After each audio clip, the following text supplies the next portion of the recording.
గత సంవత్సరం బడ్జెట్లో చెప్పిన కొన్ని విషయాలు పరిశీలిద్దాం. పేజ్ నంబర్ 15 అధ్యక్ష. పోయినసారి బట్టి గారు చెప్పినటువంటి బడ్జెట్లో పేజ్ 15 బట్టి గారు చూసుకోండి. పేజ్ 15లో ఏమన్నారంటే అధ్యక్ష, రైతుకు నిజమైన మేలు జరగాలనే ఉద్దేశంతో మా ప్రభుత్వం ఒక్కసారి 31,000 కోట్ల రుణమాఫీ చేయాలని సంకల్పించింది. ఇప్పటికే ఇచ్చిన మాట ప్రకారంగా 2 లక్షల రుణమాఫీకి అవసరమైన 31,000 కోట్ల రూపాయలను సమీకరించుకున్నాం. అంటే డబ్బులు రెడీ పెట్టుకున్నాం. ఈసారి బడ్జెట్లో ఏం చెప్పిన అధ్యక్ష, 20,000 కోట్లు మాత్రమే చేశారు అని చెప్తున్నారు అధ్యక్ష. పోనీ మిగతాది ఎప్పట్లోగా చేస్తారో చెప్పడం లేదు అధ్యక్ష. ఇంకా ఆ ఉపన్యాసంలో బట్టి గారు ఎంత దూరం పోయి మమ్మల్ని విమర్శించిందంటే అధ్యక్ష, సిగ్గుచేట అధ్యక్ష. చేతగానమ్మకు మాటలు ఎక్కువ అన్నట్లు రుణమాఫీలో పూర్తిగా విఫలమైన గత ప్రభుత్వ నాయకులు మా చిత్తశుద్ధిని శంకిస్తూ ప్రజలను తప్పుదోవ పట్టించేందుకు శతవిధాలా ప్రయత్నం చేస్తున్నాం. ఇవాళ ఎవరు చేతగానోళ్ళు అధ్యక్ష? ఇవాళ చేతగానోళ్ళు ఎవరు, మాట తప్పినోళ్ళు ఎవరు, చిత్తశుద్ధి లేని వాళ్ళు ఎవరో ఈ శాసనసభ సాక్షిగా ఈ రాష్ట్ర ప్రజలందరికీ అర్థమైంది కదా అధ్యక్ష. ఏమైంది 31,000 కోట్లు నిధులు సమీకరించుకున్నామని మీ ప్రసంగంలో చాలా గట్టిగా చెప్పారు కదా, ఏమైంది బట్టి గారు అని చెప్పి నేను అడుగుతా ఉన్నా.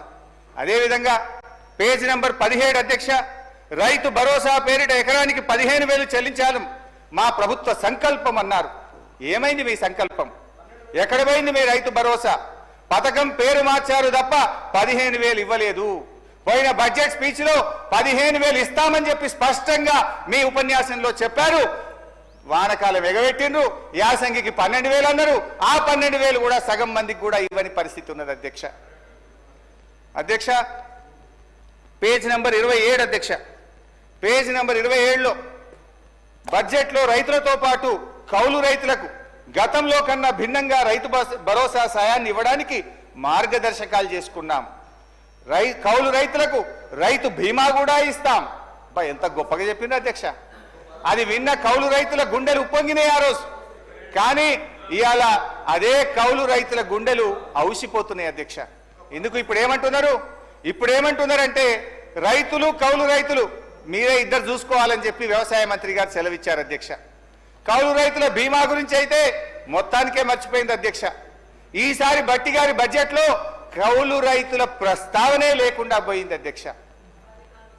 ఇకపోతే అధ్యక్ష పేజ్ నంబర్ 19, పేజ్ నంబర్ 19లో బట్టి గారు ఫసల్ బీమా పథకంలో చేరాం, అమలు చేస్తాం, రైతులు పైసా ఖర్చు లేకుండా మొత్తం ప్రీమియం ప్రభుత్వమే చెల్లిస్తుంది అంటే మేము కూడా సంతోషపడి ఇక్కడ కూర్చొని బల్లలు కొట్టినాం అధ్యక్ష. సంతోషపడ్డాం అధ్యక్ష. బడ్జెట్లో 1,300 కోట్ల రూపాయలు పెట్టామని చెప్పారు. మరి ఏమైంది? ₹1 విడుదల చేసింది లేదు, ఫసల్ బీమా అమలు చేసింది లేదు. రైతులు వడగళ్ల వాన వల్లనో అకాల వర్షాల వల్ల నష్టపోయిన రైతులకు కన్నీళ్లే మిగిల్చింది తప్ప ₹1 కూడా ఈ ప్రభుత్వం బీమా కింద చెల్లించలేదు అని చెప్పి నేను మనవి చేస్తా ఉన్నాను అధ్యక్ష. అధ్యక్ష ఇక మహిళల గురించి బట్టి గారు 34వ పేజ్ చాలా గొప్పగా చెప్పారు. పేజ్ 34లో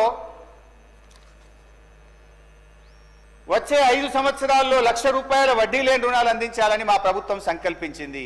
ఇది పోయిన బడ్జెట్లో చెప్పారు, ఈ బడ్జెట్లో కూడా చెప్పారు అధ్యక్ష. ఏంటి అధ్యక్ష నిజాలు ఏంటి అధ్యక్ష? ఈ ఆర్థిక సంవత్సరంలో వడ్డీ లేని రుణాలకు సంబంధించి ఈ రోజు వరకు ₹1 కూడా ఈ ప్రభుత్వం విడుదల చేయలేదు. వడ్డీ లేని రుణాల పరిమితిని గత ప్రభుత్వంలో మేమిచ్చిన 5 లక్షల రూపాయలకు పెంచింది, 5 లక్షల రూపాయల కంటే ఎక్కువ పెంచింది లేదు. ఇదే శాసనసభలో గత శాసనసభలో మేము అడిగిన ప్రశ్నకు సమాధానంగా 5 లక్షల రూపాయల వరకు మాత్రమే వడ్డీ లేని రుణం వర్తిస్తుందని ఇది అసెంబ్లీ ఆన్సర్ అధ్యక్ష. ఇదే అసెంబ్లీలో నేను అడిగిన ప్రశ్నకే మీరు మహిళలు తీసుకున్న మొత్తం రుణాలకు వడ్డీ లేని రుణం ఇస్తారా, ఏ రకమైన పద్ధతుల్లో మీరు మహిళలకు వడ్డీ లేని రుణం అందిస్తారు అంటే ఆనాటి బీఆర్ఎస్ ప్రభుత్వం ఇచ్చిన జీవో 15కు అనుగుణంగా జీవో 27 12/3/2015లో బీఆర్ఎస్ ప్రభుత్వం ఇచ్చిన జీవో ప్రకారమే 5 లక్షల రూపాయల వరకు మాత్రమే వడ్డీ లేని రుణం వర్తిస్తుందో అని ఇదే అసెంబ్లీలో చెప్పారు. మరి ఇదే అసెంబ్లీలో బట్టి గారు లేచి మహిళలు తీసుకున్న మొత్తం రుణాలకు వడ్డీ లేని రుణం వర్తిస్తుంది అంటున్నారు. అంటే మహిళా మంత్రి సీతక్క గారు చెప్పింది నిజమా, ఆర్థిక మంత్రి బట్టి గారు చెప్పింది నిజమా? ఎంతకాలం మహిళలు ఈ రకంగా మోసం చేస్తారు? నేను బట్టి గారిని సూటిగా అడుగుతా ఉన్నాను అధ్యక్ష, మహిళా సంఘాలు తీసుకున్న మొత్తం రుణానికి వడ్డీ లేని రుణం వర్తించినట్టయితే ఆ ఉత్తర్వులు సభ ముందు పెట్టండి, ఆ ఉత్తర్వులు మాకు అందించండి. లేదంటే ఈ సభను తప్పుదో పట్టించినందుకు, మహిళా లోకాన్ని మోసం చేసినందుకు బేషరతుగా క్షమాపణ చెప్పాలని చెప్పి నేను డిమాండ్ చేస్తా ఉన్నాను అధ్యక్ష.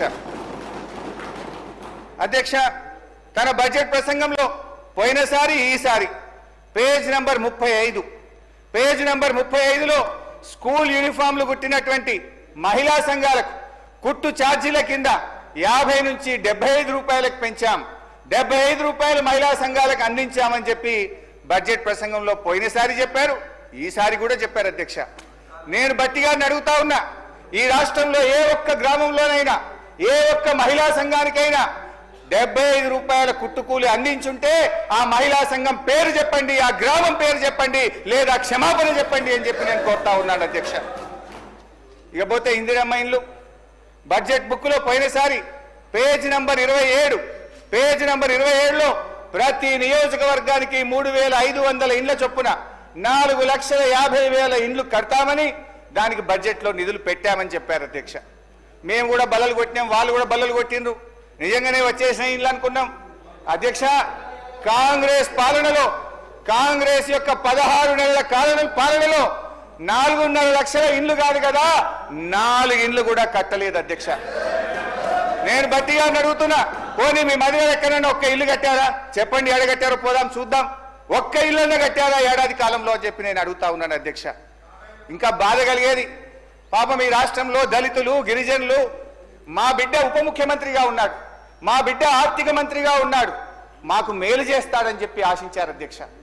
పోయినసారి 24-25 బడ్జెట్ ప్రసంగంలో ఎస్సీ ఎస్టీలకు 1 లక్ష రూపాయలు అదనంగా ఇచ్చి పేదలు ఇండ్లు కట్టుకుంటే 6 లక్షల రూపాయలు ఇస్తాం, అందరికీ 5 లక్షలు ఇస్తాం, దళిత గిరిజనులకు 6 లక్షలు ఇస్తామని బట్టి గారు తన ప్రసంగంలో చెప్పారు. ఈ సంవత్సరం ప్రసంగంలో చూస్తే ఆ 1 లక్ష రూపాయలు మాయమైపోయింది అధ్యక్ష, ఆ 1 లక్ష రూపాయలు మాయమైపోయింది అధ్యక్ష. అంటే దళిత గిరిజనులను ఈ ప్రభుత్వం మోసం చేసింది, దగా చేసింది అని చెప్పి నేను ఈరోజు చెప్తా ఉన్నాను అధ్యక్ష.